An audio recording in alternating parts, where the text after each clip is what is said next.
Кот, шерсть, не шерсть, даем фептал. Сразу же даем фептал. Сколько раз блюет, столько раз фептал и даем. Он безопасный абсолютно. Откуда берутся у них личинки?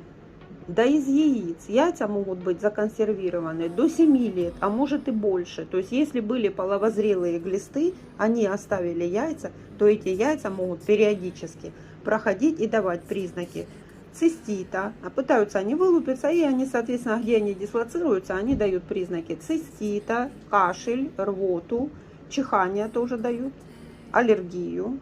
То есть вот такие вот признаки. Срыгнул, далее фептал. Все.